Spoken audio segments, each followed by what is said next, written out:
That's Nick. And that's Joseph. And today we're here to talk about Layla, the directorial debut of Amrou Al-Kadhi, which just premiered at the 2024 Sundance Film Festival in the World Dramatic Competition section on January 18th, 2024. The director? Amrou Al-Kadhi, debut. What is this movie about? A drag queen longs for love. Their act at a pride event attracts a marketing executive. Ensuing romance forces the performer to confront their identity. That's the movie, basically. Yeah, basically. That is the entire movie. It's actually, but it is more complex than Yes. that description would have you think. What is your pull quote? An unexpectedly astute and often agonizing portrait of how easily relationships are derailed by our inability to effectively communicate our desires and needs, especially when we've already been conditioned to diminish ourselves based on the social networks we're part of. Mine, bold, charming, and sometimes frustrating, Layla was a pleasure to meet. So, Layla is a drag queen whose name is Latif. We're told Latif is non-binary. Latif is a brown Palestinian man, Muslim, conservative family, living in London. And their family doesn't know they do drag. Their biological family. So there's some distance between them. But Layla at a corporate drag gig meets a guy named Max. And Max and Layla fall in love very quickly. But it's clear that while Layla is dealing with issues concerning their family, Max seems, while he's comfortable with his sexuality, he seems uncomfortable with Layla's gender identity and gender expression. Depending on the space they're occupying. Right. So everything comes to a head when, well, two things sort of happen simultaneously. Layla's sister, because Layla's family lives kind of far away from London, but now Layla's sister has moved to London because her new husband works in London. And one day, Fatima sees Layla holding hands with Max walking down the street and confronts him.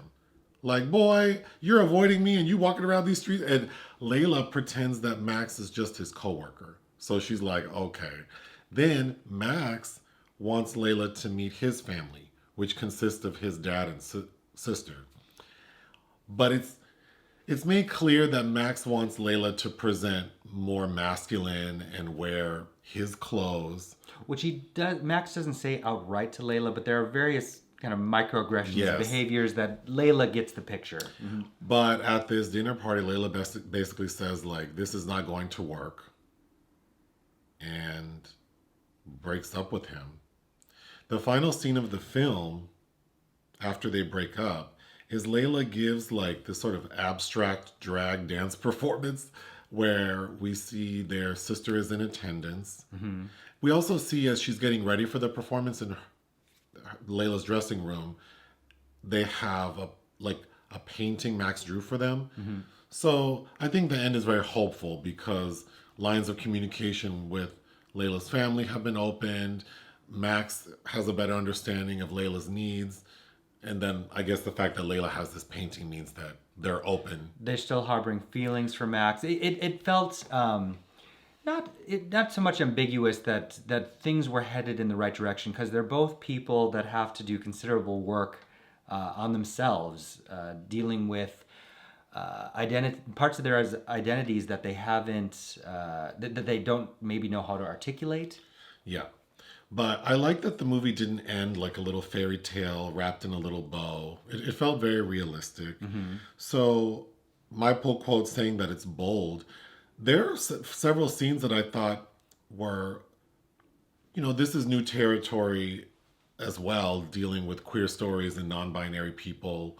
And then I think the way this is handled felt very relatable. The opening scene is Layla looking for sex on like a Grindr type app. And Layla is, wearing makeup, nails because they're doing drag. And the person who Layla messages says that they only want like masculine guys. It says no fairies. No fairies, that's right. So Layla busts off her press-on nails and wipes off the makeup and gets ready. And it's clear as the guy's having sex with her that he's not into it. Mm-hmm. And I thought it felt very authentic. There's another scene where Layla, after her and Max have like a little bit of a disagreement, Layla goes to a bathhouse. Mm-hmm. I thought that felt very real. The way Layla's friends interact with Layla and Max felt very real. Oh yeah, because they almost aggressively do not like Max. And there are a couple reasons for that. I think the scene where Layla meets this white man who clearly,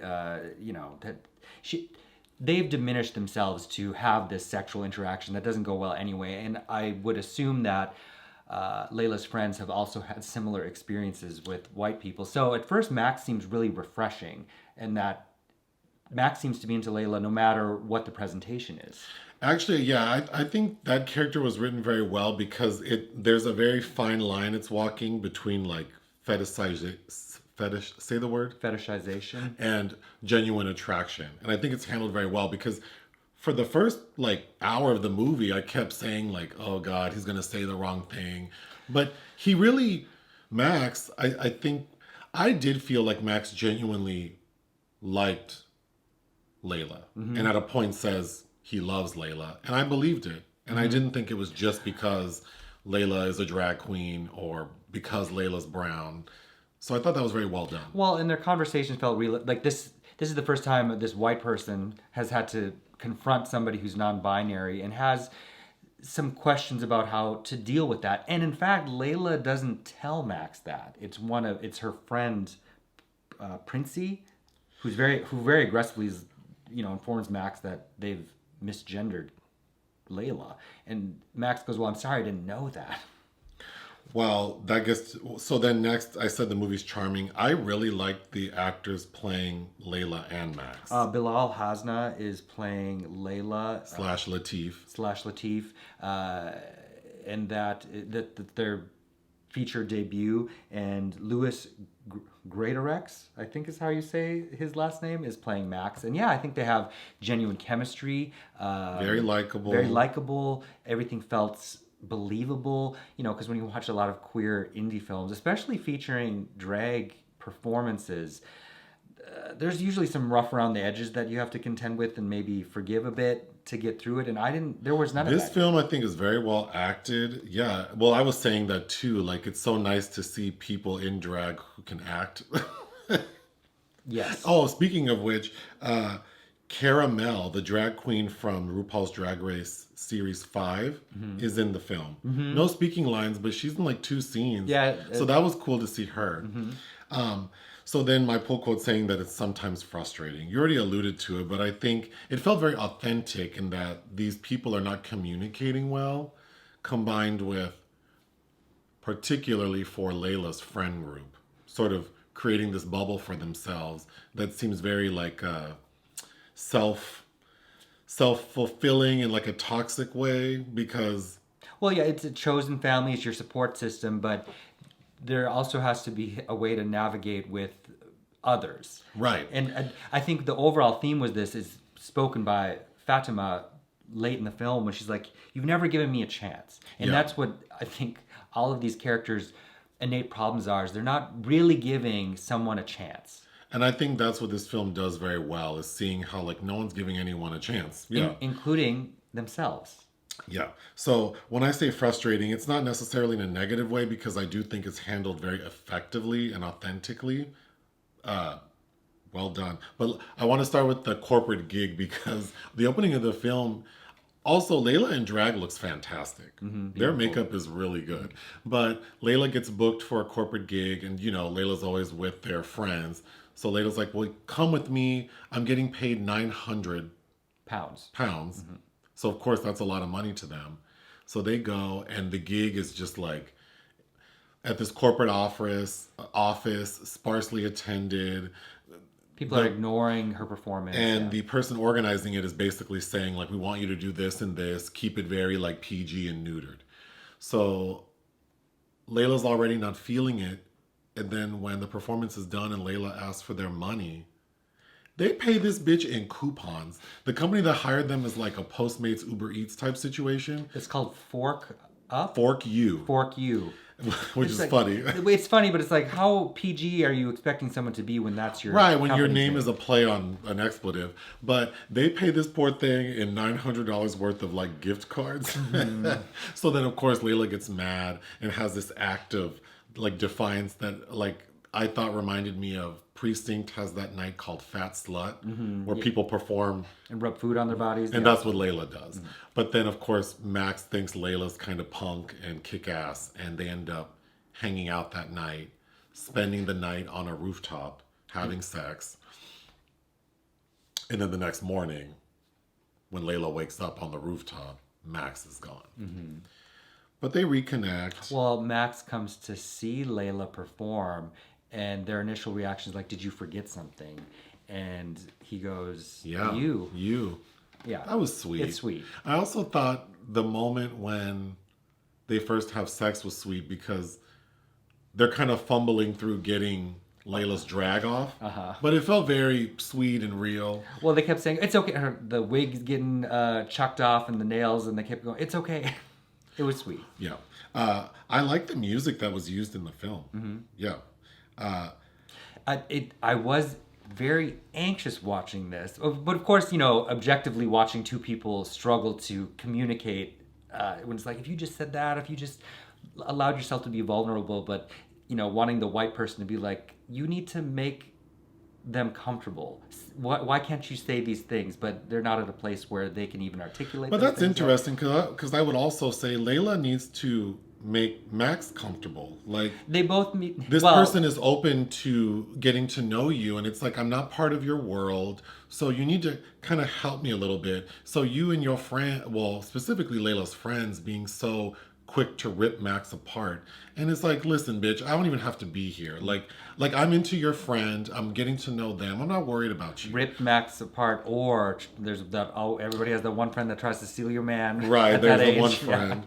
So But compared to something that you haven't seen it yet, but I did really like the film Femme, which is coming out in April. oh, but I am interested in that movie. Yes, and that is a film with a lot of great talking points as well. That a lot of people, based on its reception in Berlin, will probably have a problem with. But it's also speaking to something that's very real and what's the word I'm looking for? Our self-hatred. What's the I'm freezing too. Sorry. to me, that is usually what I'm wary about in these kind of situations, and I kept expecting Max to do something drastically wrong. Yeah. And I'm assuming it's deliberate, but even if it's not, I enjoyed that level of tension of thinking like who's gonna mess up first. A really good scene is when Layla goes home to visit their parents because Layla gets up in the morning and has a suitcase, and Layla's roommate, Princy, the difficult friend, is like, where are you going so early? Oh, girl, I'm going to go do drag brunch. And Layla's dressed all, Layla-y. But when Layla gets to the train station, they change into their like traditional clothes, and then Layla looks like Latif. And Latif gets to their family's house.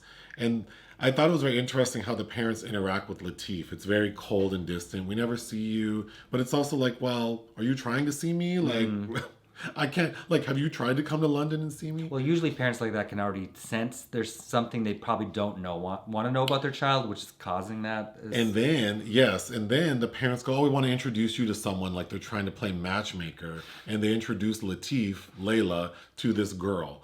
And the girl immediately, they don't really know each other, but it seems like she is aware of him.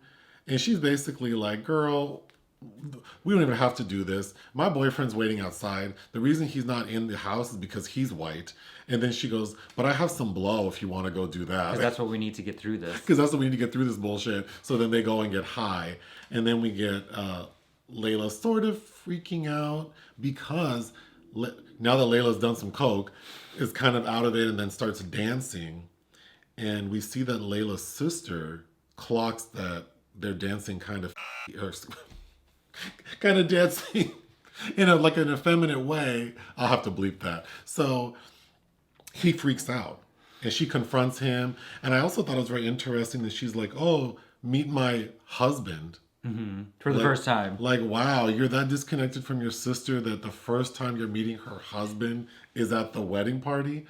But then Layla leaves. But we eventually find out why he kind of treats why they treat their sister that way, and it's because as a child, Latif was putting on makeup, and his sister Kind of freaked out. yeah. So that's the impression they've always had about what Fatima would be like. But when Layla later in the film confronts their sister, she explains that, well, I freaked out because I was afraid. Like, we were taught that that's not. But like you already said, she says, you never gave me a chance to show you that I would accept you, which she does.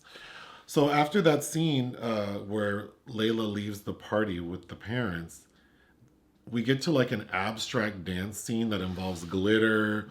And I think that scene and the final scene, I don't think those really worked for me. I got the impression that it was intended to show like emotion, Yeah. but it didn't. That is Layla living out loud by themselves in their apartment and kind of cleansing themselves. But I think if you're the type of person who sees abstract dance and is generally like, oh, this is interesting, then the scenes I'm talking about would also make you feel that way. I did want to once again mention when Layla brings Max to Princy's like art exhibition, and Princy gets mad that Max calls Layla he.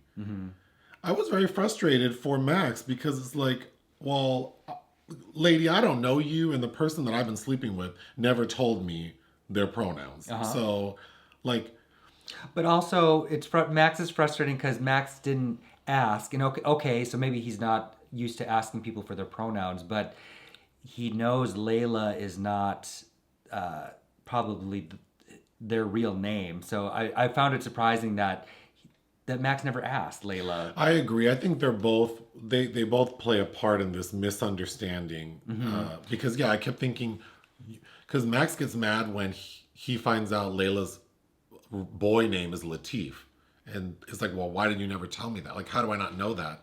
Well, you didn't ask him. Like, so both of you are wrong. At one point, when they get into an argument, Layla screams, "Can we stop talking about it?" So they're both clearly they both found a way to compartmentalize and having to avoid any of those dire issues. And the word I was thinking of earlier was self-loathing. Self-loathing.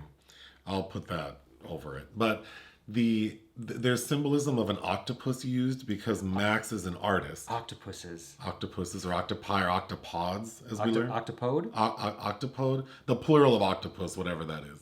But Max is an artist, and Max draws like a really cute painting of Layla with an octopus. And I thought a really sweet moment was Layla trying to explain their gender and feeling non-binary and sort of saying that they feel like they're in transition and they're morphing, not unlike how an octopus can shapeshift. But then I thought Max had a really interesting response saying that, getting to know someone who's in that flux is also like awkward and also requires that I go through it with you. So I think the film brings up some really like important issues on both sides of the table that I think are very valuable. No, but I'm one. If two adults want something to work, you'll put that work in. Okay, we need to talk about a sex scene between Layla and Max because this is like the second or third time we see them being intimate. And it seems like they're going to try something new. It seems like maybe Max wants to bottom. And Layla says, like, are you sure you want to do it? And Max says yes. Which means he's not prepared. Well, and then of course you're always preoccupied with like, is this person even prepared for this? But so right when we think like what we think is going to happen is not what happens. Layla grabs like a 6-inch stiletto. That's on the floor. Like one of those like lucite stripper teaser heels. It's been walked on. It's on the floor. And lubricates the stiletto heel. Layla first puts it in Max's mouth. Oh, I almost fell off the couch. not the dirty heel in my mouth, and then puts lubricant on the heel and inserts it into Max. I mean, that's not something you see all the time. No. So kudos to this movie. And they both enjoyed the experience. I was shocked. It was shocked. interesting. It's also of note that the club Layla performs in is called Feathers, and Feathers is closing, and we get a couple of awkward scenes where Max is trying to show Layla, like, I see you and I want to be a part of your space, but then Max is overdoing it one time because he drinks too much and is kind of in the way. But I thought those moments were well done. I think the way the film is shot, it looks really nice. The production value's nice. Yeah, I mean, but that's the importance of communication is talking about expectations, boundaries. But when you're uncomfortable, talk about why. Maybe you're uncomfortable for a silly reason, and it doesn't matter. What would you give Layla? 3. I would give Layla a 3 out of 5. I thought it was good. Mm-hmm. Anything else? No. Join us on Patreon and listen to our podcast. Bye.